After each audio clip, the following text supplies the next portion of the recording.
Coaches, Rick here from The Art of Tennis. Welcome to episode 23. As part of being a tennis coach, we're dealing with parents all the time. Some parents are very hands-on, some are very hands-off. So this episode is about parents and specifically the dangers of helicopter and lawnmower parenting styles. Now, if this is your first time here, each week I drop an episode to help coaches become better at their craft and also a little bit more business savvy. So please subscribe down below. And if you're interested in more resources on this, join my Skool Community, which will have a link below.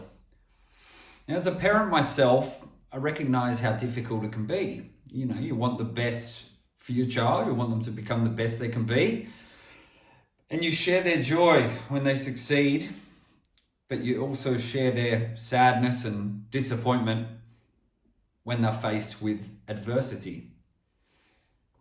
And so we're going to have a little bit of a chat about parenting styles and how this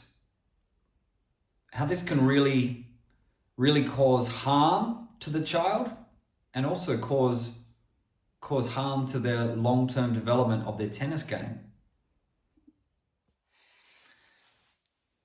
So what is helicopter parenting?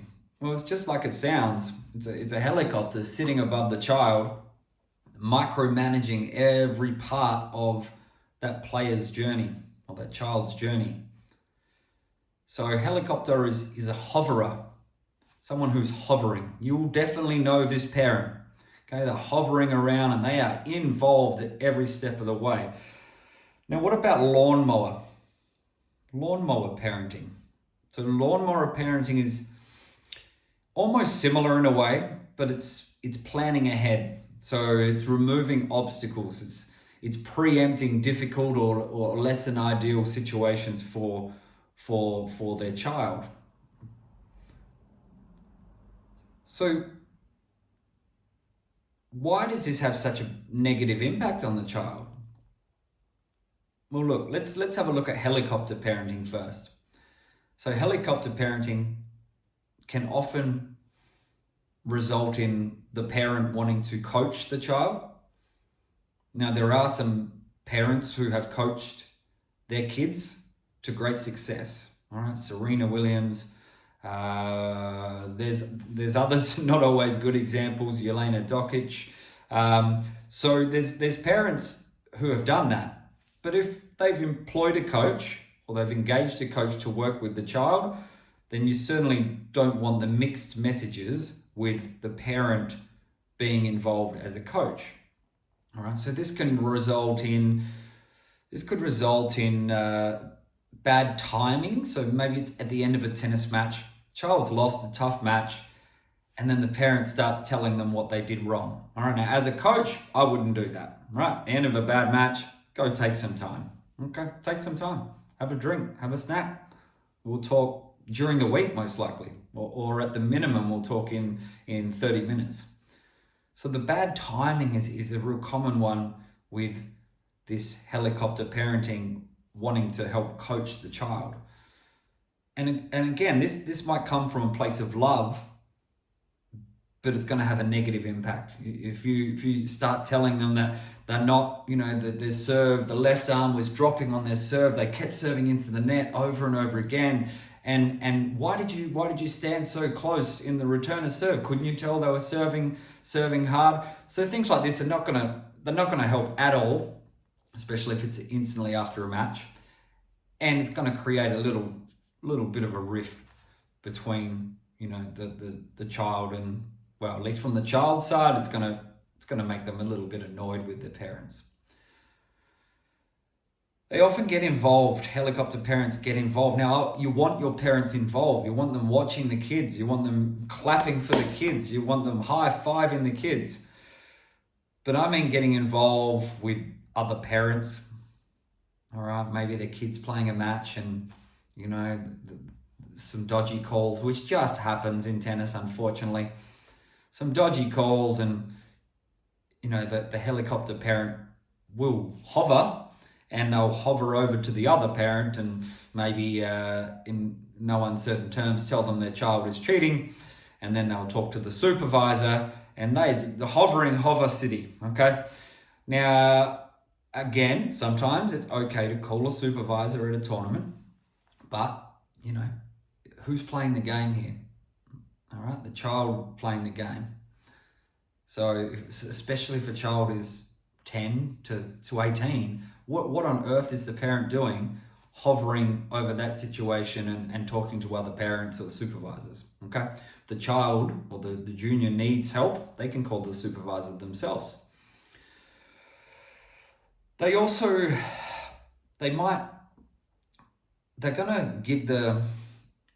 gonna put pressure on the child because they're hovering, that they're really quite desperate to see their child succeed. Again, might come from a good place. But this pressure, it doesn't have to be yelling. Why did you do that? Why did you do this? I can't believe you did that. It might be silence after a match. It might be them saying nothing. And that nothing, the kids are pretty emotionally tuned in to their parents. And so they're going to know, that they're really disappointed in me. All right. Kids' self-esteem goes down, confidence goes down, negative effect on their future tennis. Might be the body language. All right. Arms folded, looking down, whatever it might be the body language.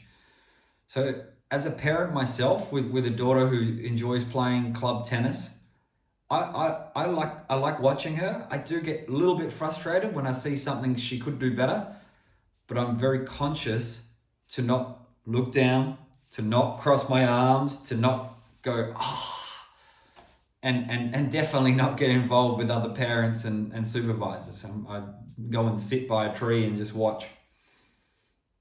So you got to be careful with this helicopter parenting, and it can really cause issues in the long-term development of the player. But of course, it's gonna massively increase the chance that the child is gonna quit, which is the last thing you want in tennis. The number one priority should be to keep the player playing for as long as possible. So if this pressure, this overcoaching, the getting involved with every aspect, it's very anxiety inducing, if it's the right word. It's very, the tension is high. It's not relaxed. It's not an environment where the child can really flourish with that level of anxiety and pressure and desperation, which comes from helicopter parenting. So what about lawnmower parenting? My favorite one. When I discovered this term, I loved it. I read it it was an article about parenting styles and knew about helicopter. Okay, it's really obvious, the hover. But lawnmower's a ripper, right? Because lawnmower is clearing the path so they have the least amount of adversity and the best possible pathway to play their tennis. It sounds okay, but really is that teaching independence or is that teaching dependence? Lawnmower parenting. The classic lawnmower parenting is that my kid only plays better, doesn't play well. When they play that kid who's a little lower level, they never play well. All right, they always go to the level of their opponent. They drop right down. They need to play players who are better than them because that's when they play their best. Says everybody who's ever been in tennis. Like literally everybody thinks that way. Because you're playing someone a bit better than you. You don't have the pressure, and so you play like you've got nothing to lose, and so you hit a bit more freely, might take a little bit more risk, and you don't have the worry of losing to that person just below you. As I've said in an earlier episode, I'm a huge fan that kids need to consistently beat players who are 20% below them. Consistently, over and over again, because then they're dealing with the pressure and the expectation of winning. So we're Lawnmower parents, they want their players to play against higher level players because they think it'll improve their game. In some cases, it does improve your game by playing higher level players, but not if that's all you do, because you never face the pressure and expectation of playing lower level players, if you like. So that's going to happen, avoiding certain opponents. All right, oh, he doesn't do well against him. He moonballs. He can't play the moonballer. So we're not going to play that match. Right?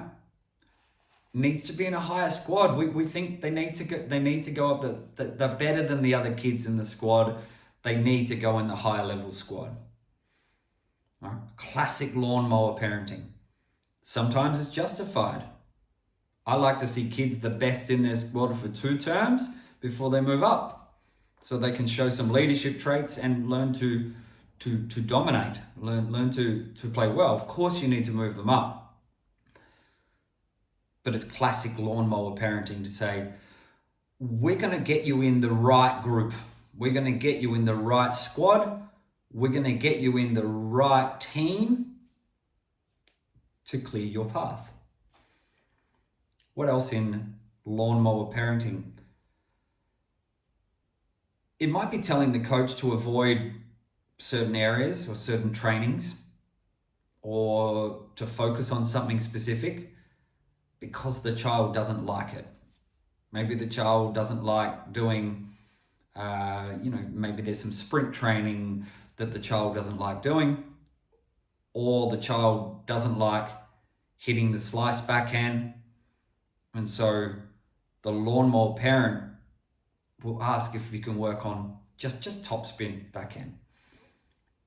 Now, again, this is pretty rare. I mean, it doesn't happen to me because I won't stand for that. If I have a parent telling me what to do, they are not my clients for long. Okay, because it's not their job. It's my job.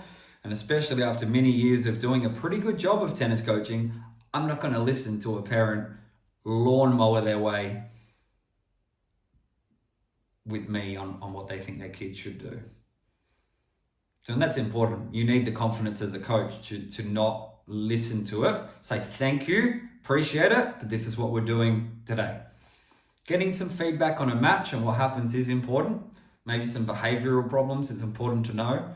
Some really obvious patterns of play, double faulting in the net over and over again. That's important. Get that information to the coach, and then they can work with it. But telling them what to do in the lessons, that's not okay. All right, that's up to the coach. Might also be if the weather's not sufficient, or the court, or the balls, maybe it's a different brand of balls, maybe the balls are a bit old, maybe the ball's a little bit wet.